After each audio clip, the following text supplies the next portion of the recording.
Hi, everybody. I'm Jacqui Lewis, and this is Love, Period, a podcast about how we're going to love ourselves, love our posse, and love the world fiercely on the way to making our lives and the world better. Today, my guest is Wajahat Ali, or Waj.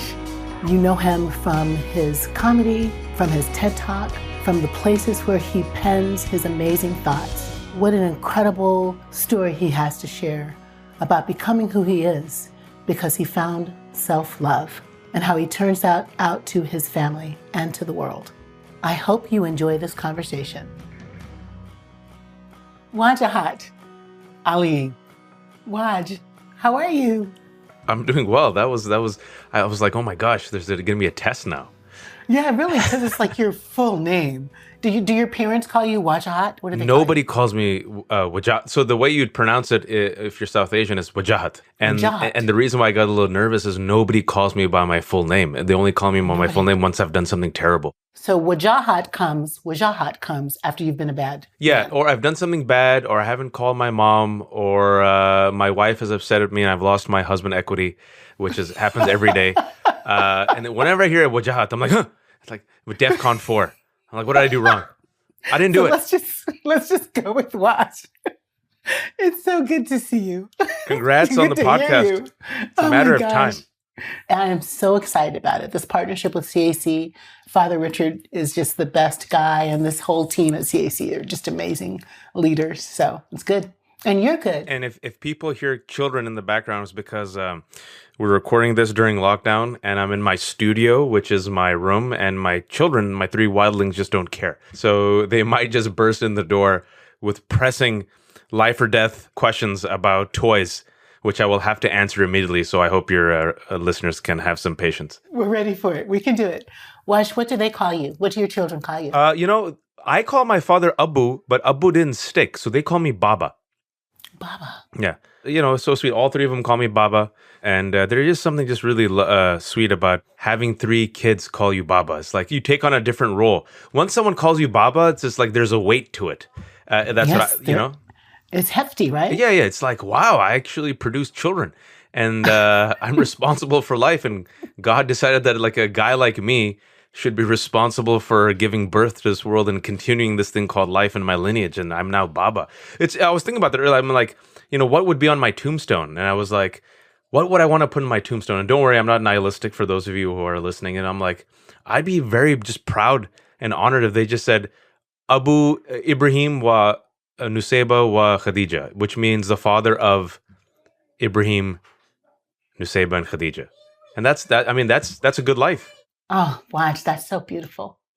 Your princess baby daughter had a tough cancer scare. She had a very tough cancer scare. She, as of almost a year, because last week was the ringing the bell ceremony, she's now cancer-free. So for those of you who thankfully will never have to endure cancer in your family, ringing the bell is what happens when you're officially cancer-free, so they ring the bell.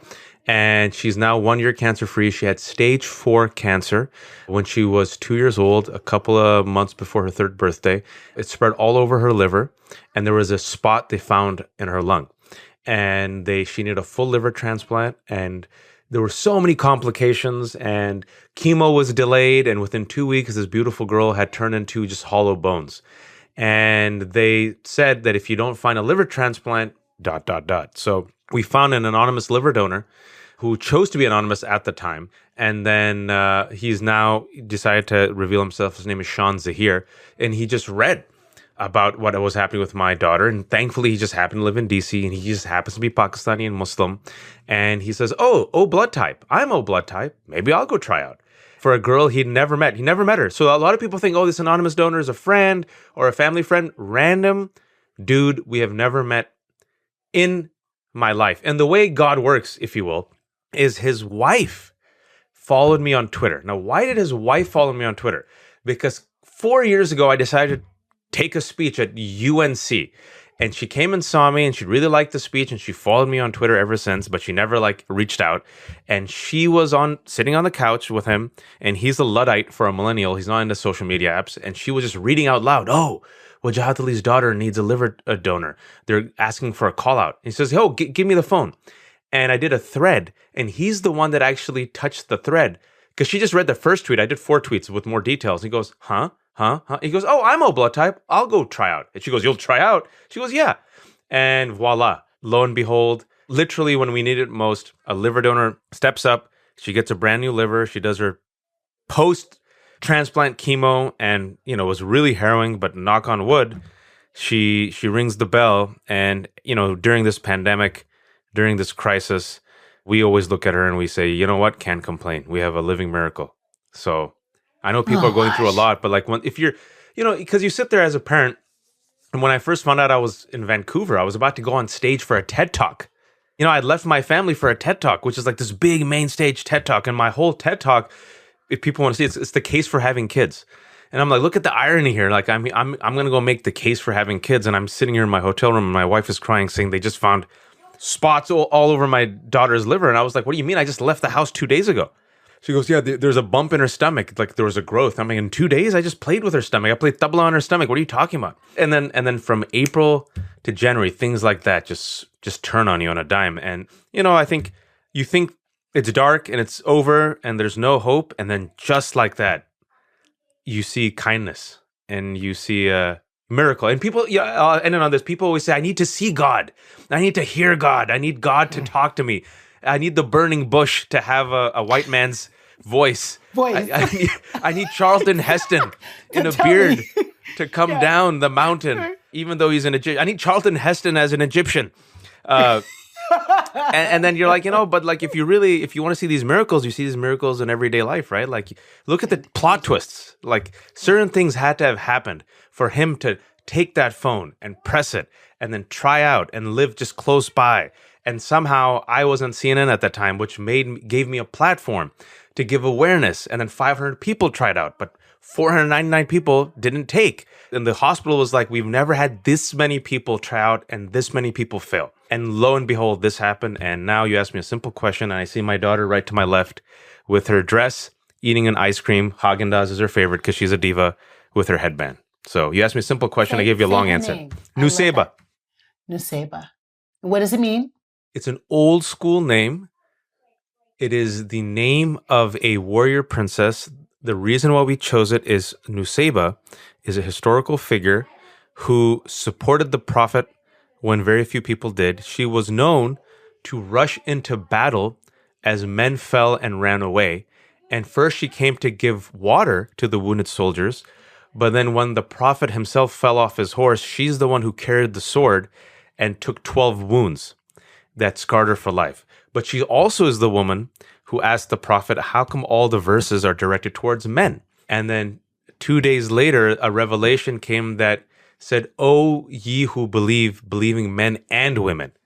And it made no differentiation between the men and women and said, whoever is most pious is most favored by God. So I remember I'm like, this was my first daughter. Ibrahim is my son. But I told Sarah, I'm like, I cannot have a damsel in distress. The world does not need damsels in distress. I need her to save me.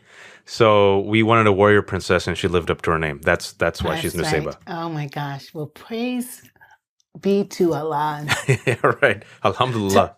All of the magical, amazing, deeply lined up beautifulness that has her still with you, wearing headbands and eating ice cream. This is a good thing. Haagen-Dazs ice cream. This is a good thing. Haagen-Dazs. Good thing. No, the reason why I said that is because she sent me to get coffee ice cream, and the Haagen-Dazs was sold. I came back with Breyers, and I just tried to fool her. She licked it. She goes, not this one.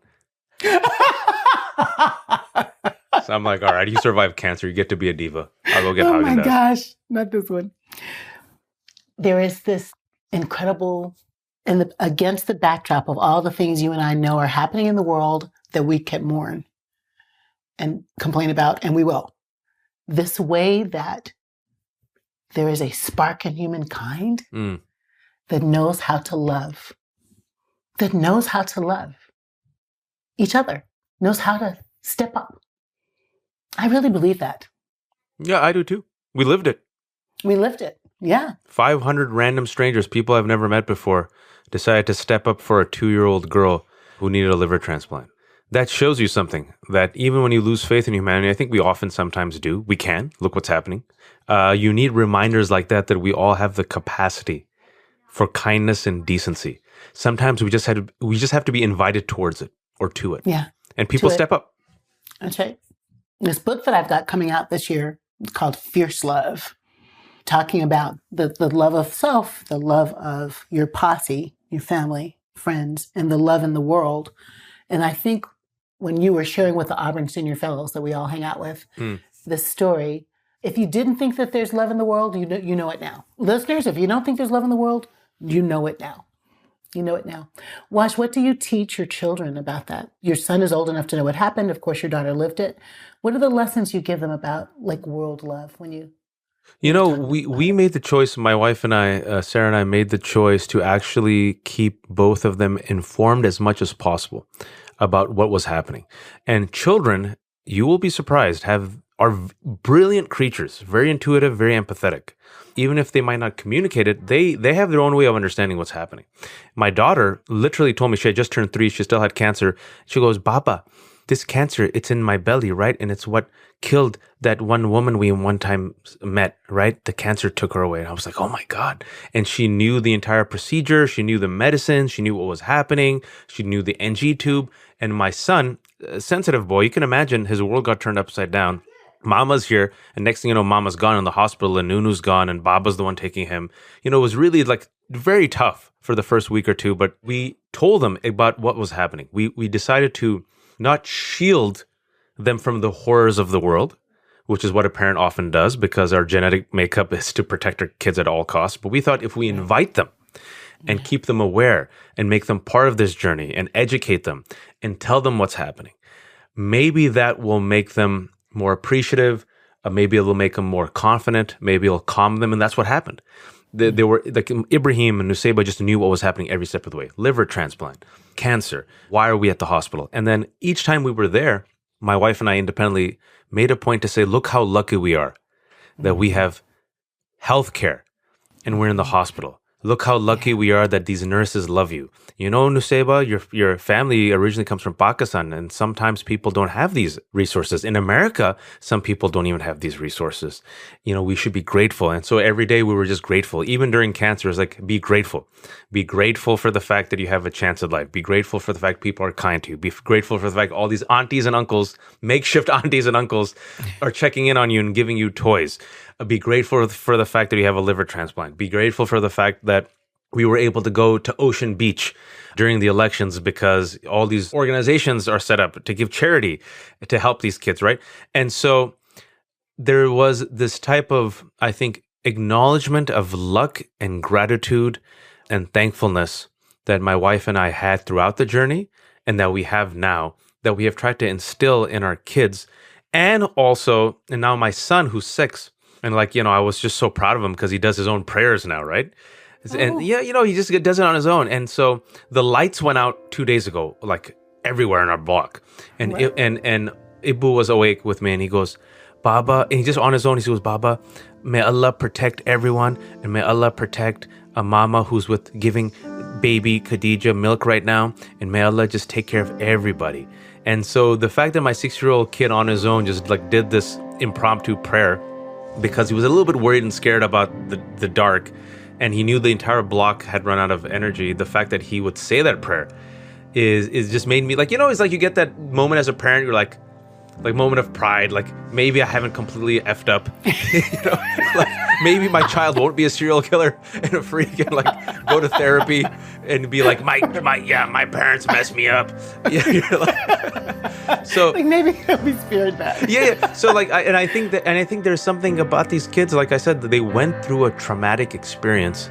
Yes. And they came out loving and joyful and kind. Yes. And I don't know if it was because of me and Sarah. I don't know if it was because of how we tried to guide them. I don't know if it was because of the lessons or the wisdom, but I'm just grateful that that's how they came out. I am too, Wash. Love Period will continue in a moment.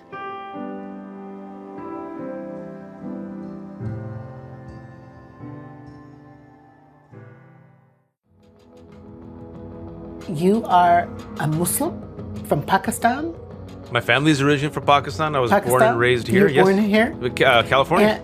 California. Yeah, NorCal. And America's not through being xenophobic. America loves being xenophobic. What? America? We don't want to let that go.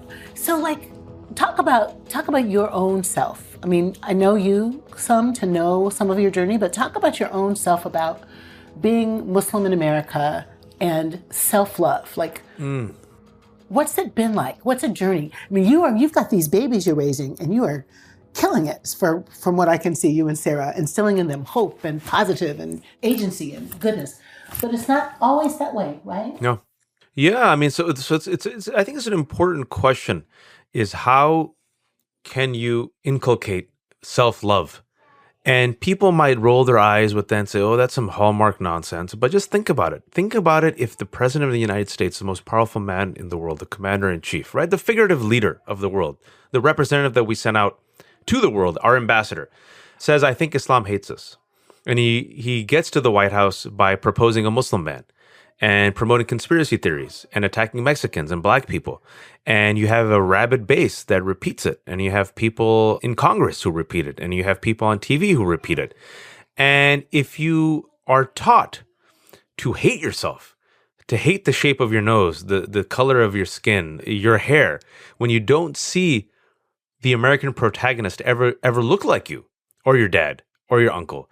In fact, you see them portrayed as antagonists. If you see all the time, in casually, in movies, in TV shows, and you never get the girl at the end. You kidnap the girl, right? You're never a father who's normal. You're beating your kids. You're a savage. You're a beast. You're a problem that needs to be solved. And you get this repeatedly, this onslaught. Do you not then understand why so many people grow up hating themselves? The way they look, their culture, their language, their food, their parents, how they wish they were something, anything else. Maybe they could be white. Oh, if I was only white, blonder, more blue eyes, a little bit taller. If I ate meatloaf, then they'd love me. Then they'd love me.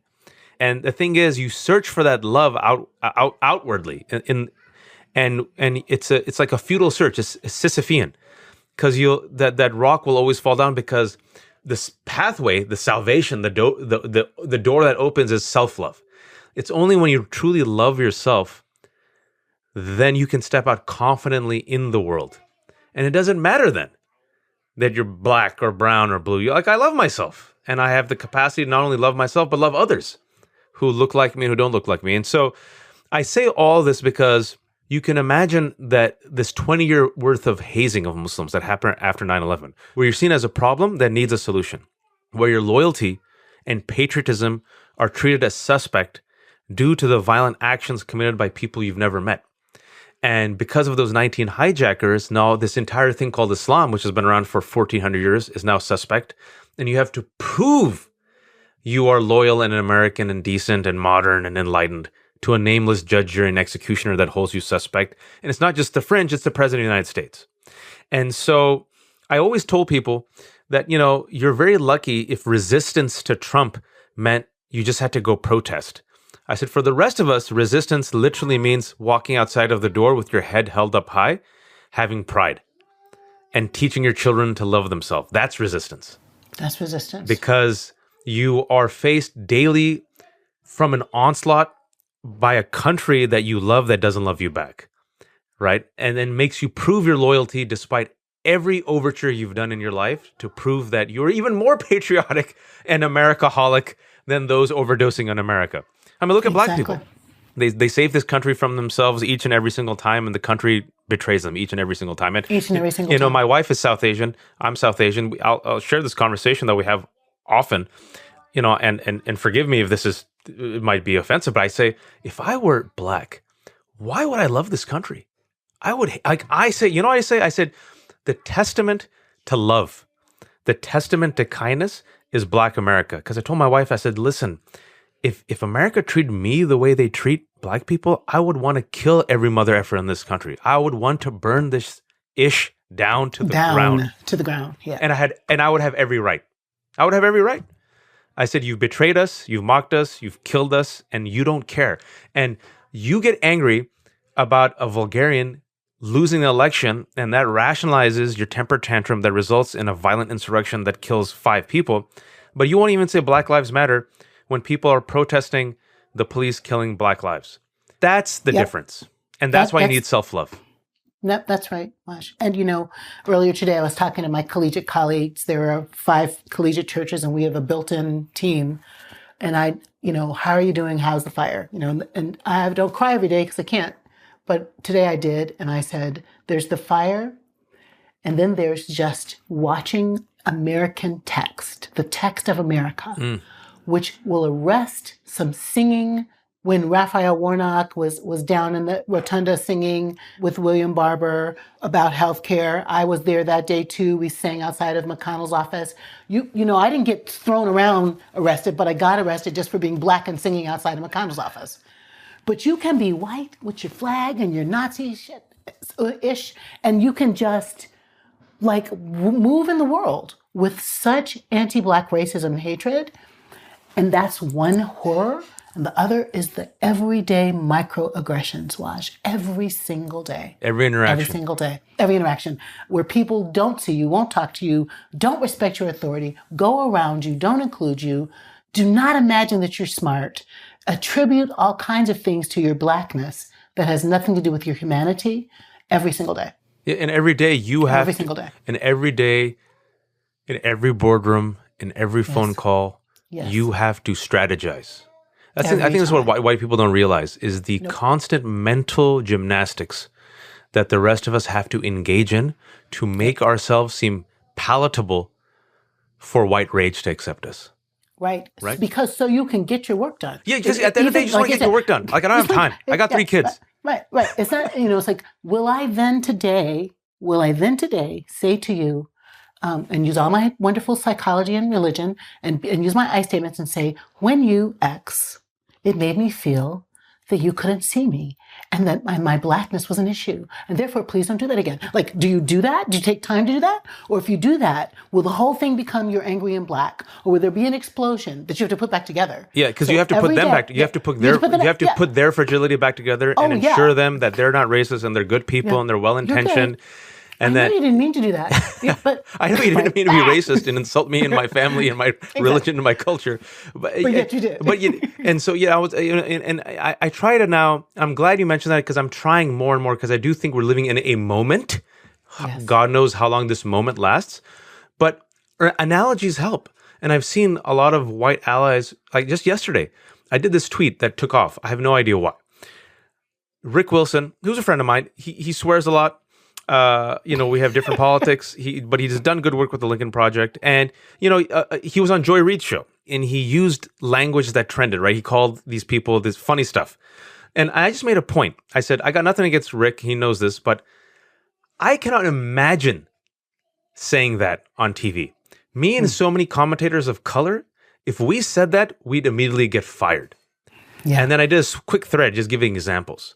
And we have to police our anger and our emotions because we can't keep it real. We can't shoot from the hip. We can't be politically incorrect. There's certain people who are privileged to show anger and profane rage, not us. Yes. Not you. I said, think about that. Think about why. And it's so interesting that thread took off. And so many people said, I had never thought about that. That is something as a white person I should think about. I also gave another example from 2 days ago. I said, this is wild. These angry whites who've taken over the Capitol and took selfies committing crimes. I literally, when I go to airports and I have to pray, I'm a Muslim, we pray 5 times a day. Sometimes you have to pray. Even if the airport's empty, my terminal is empty, before I pray, I just inform someone about what I'm doing. I say, hey, I'm going to go in the corner. I'm going to pray. I'm just praying. Is that okay? Is that cool with you guys? Is that wonderful? Great. Wonderful. And then I go pray. And then you kind of look over your shoulder. Why? It goes to your earlier point. I just don't want to deal with the hassle of some person tipping off security, then seeing this brown guy see something, say something, right? And and then all these white folks were like, I never thought about that. That's a shame. I never thought about that. And you know what they said? They said, I'm really sorry. I never thought about that. I know I never have to do that. And then you see these mother effers literally commit crimes and taking selfies of them committing crimes and then have the audacity to say, I'm just going to get on my plane and go back to Texas. Like if it was you and me, if it was you and me and Raphael Warnock, who's our Auburn Seniors fellow, who's now a senator, this is what we would do. Like, okay, Jacqui, I'm going to get us on Signal. We're going to get on Signal. It's going to be 30 minutes. Oh, the conversation is going to end. This is what's, you're going to take the East Wing. Barbara's going to take the West Wing. Exactly. After that, I have a getaway car. All right, wear masks. We'd have to be so subversive. Like we'll plot it 3 months in advance. These guys literally just got up, ate some Cheerios, put on a pajamas, took out their phone, and decided to commit an insurrection, and then fill themselves. Exactly, because it's okay. Isn't it wild? It's wild. It blows my mind. Like white supremacy is so oblivious to its own self-destructiveness and rage and privilege. It's wild. But your babies, I have this whole chapter in the book about raising babies to be good citizens and anti-racist. Your babies are being raised by you and Sarah. And I know you had a journey in your world, but you love yourself. You love yourself. How did you do that? It's I appreciate that. I mean, do I? I hope so. It was a process. It was a process, and I think it's important for people to know. People see the confidence, and you just said it, right? And so people might say, "Oh, he was born this way. Oh, how'd he do it? It's luck." No, and I think it's important. I've always tried to share this. The warts and the failures and the pain are very necessary to share, because first, it's the truth, and secondly, we could not have achieved this place or this state of being without going through that. And so I was that kid who was the awkward Muslim token brown kid. I was overweight before we had body positive imaging and Dove soap commercials. This was the 80s where they just used to like mock the fat kid and used to call you fatty to your face. There was no anti-bullying anything at that time. That was me. World War III. Every day was World War III if you're fat. Anyone who grew up fat knows this. Fat, shy, couldn't speak English until I was 5 because my parents didn't teach me English in this country. Muslim, South Asian, never looked like Chad or Chet or Travis, never got invited to the parties. Always lusted for the high school girls who never looked in my direction. So shy that I used to sweat profusely when I was asked to address the class. And I remember in 5th grade, Miss Peterson told us all to write a short story, a 1-page short story. And I wrote a 10-page short story because I was really creative and imaginative. I just didn't share it. And she, for the first time ever, gave me an A++++ and commanded me to go share that story, read that story in front of my homeroom class. And I remember I begged her. I said, "Please, no, I don't want to. I'm fat." She goes, "Do it." And I read the story. And for the first time ever, that same homeroom that used to mock me was quiet. I had them. And they applauded. And then she told me to premiere the story for the upcoming 5th grade, 6th grade, 7th grade talent show with the upperclassmen. I'm like, "Please, no." She goes, "I'm going to sign you up." And I did it, and I had them. And that's when I kind of discovered a superpower. I'm like, once in a while, I could tell a good story. It just didn't happen overnight. I kept testing it, right? All you need sometimes is that little encouragement. You need someone to tell you that your story matters, that you have a voice, that you have a talent. That helps you along with the self-love and the work. I put in the work and the time. One thing led to another. A little bit more confidence. Tried out for the improv comedy troupe. Got rejected. My final year of high school, got in. Crushed it. College, shy, awkward. Still trying to figure out, like, desperately want to talk to a girl. Don't know how to. Sweat profusely when a girl talks to me. Right? But you get thrust into a situation and you step up and you get more and more confidence. And then 9/11 happens. And 9/11 happens. I'm 20 years old. I'm a senior at UC Berkeley. I'm a part of the student leadership group at the Muslim Student Association. And all of a sudden, as you know this, baptism by fire. Leaders aren't born. I think they're made. That's what's very, very important. Like people say, "Oh, I can't be like you. Just God gave you that talent." I'm like, no. There's a little bit of talent. That talent was nurtured and invested in by some mentors and people who gave me encouragement. It was turned into a skill through hard work and time. And then there were crises that presented themselves that thrust me into a situation that I swear to God I would not have done. Like literally, God said, "Push. Now you're in the ocean. Learn how to swim." And that was a moment where I had to represent. I was the cultural ambassador of 1.7 billion people in 1,400 years of Islamic civilization, and I could never mess up as a 20-year-old because if I messed up, not only would I be held as suspect, all of my quote-unquote people would be held as suspect as well. That's the post-9/11 climate. And through time, you keep doing it. And I remember the shift in me, and this is important in directly answering your question, was college. I was like 19.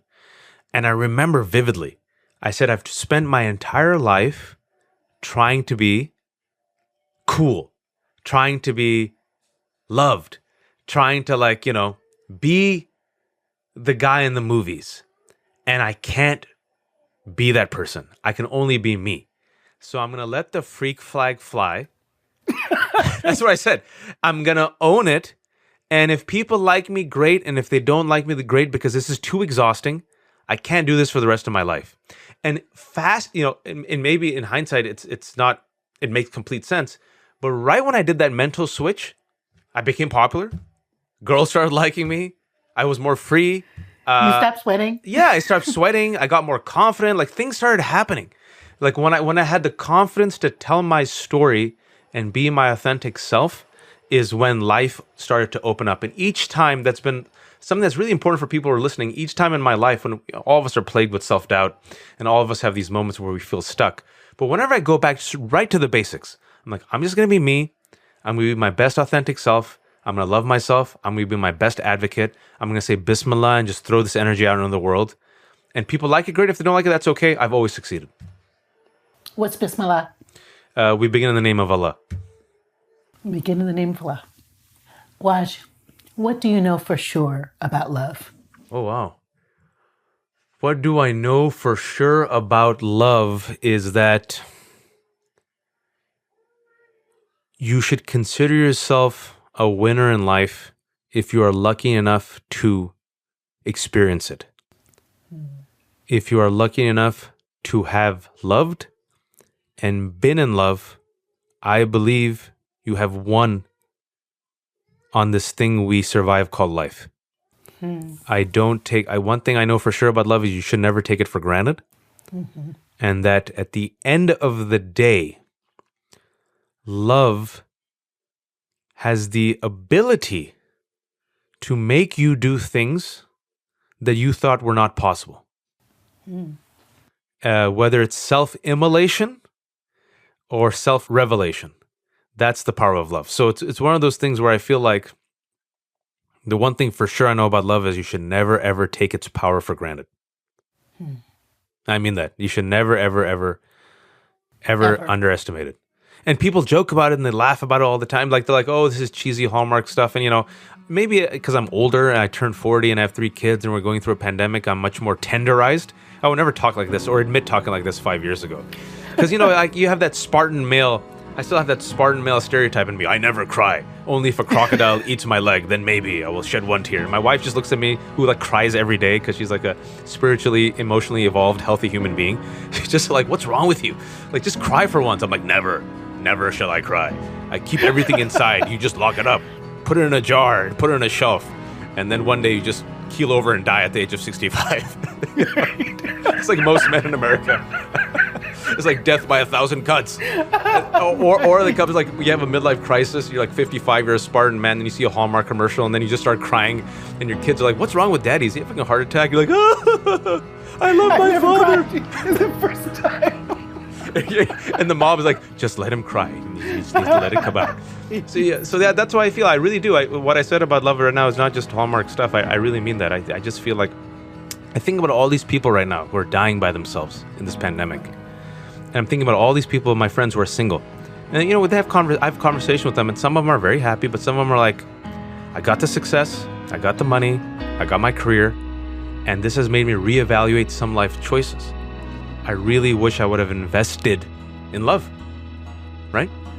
So, and I look at my wife, you talk about miracles, I look at my family, despite all the challenges. I got a wife who I think likes me, and he got these 3 kids. Check in with her on that. Yeah. And you got 3 kids, and I love them and they love me. And at the end of the day, if like today's my last day, man, I could go out a winner. Wash, thank you so much for this conversation. Thank you. I'm sorry I talked so long. You don't talk long. You talk right. I appreciate you. And we're praying for you and the building and the community and for everything you guys do. So we're just really proud also of Reverend Warnock, who is our Auburn Seminary senior fellow. He's one of our people. One of our people is literally going to the Senate from the state of Georgia. Yay! It's so amazing. It's an amazing. A black man and a Jewish man are going to the Senate from a state that was part of the Confederacy that decided to secede to own slaves in the year of 2021. I just want to end on that note because there's so many horrors. Let's just take a moment to enjoy that. That's what love looks like. That right there. Yeah. Thank you. Thank you, Ash. Love Period is Corey Pig, Paul Swanson, Izzy Spitz, Sarah Palmer, Jenna Kuiper, Nicholas Kramer, and I'm Calista Brewster. This podcast is produced by the Center for Action and Contemplation, which is located in the heart of New Mexico, thanks to the generosity of our supporters. We also have other podcasts you might like. You can find those wherever you like to listen by searching for Center for Action and Contemplation, or visit us at cac.org to find out more about our other programs. From the high desert of New Mexico, we wish you peace and every good.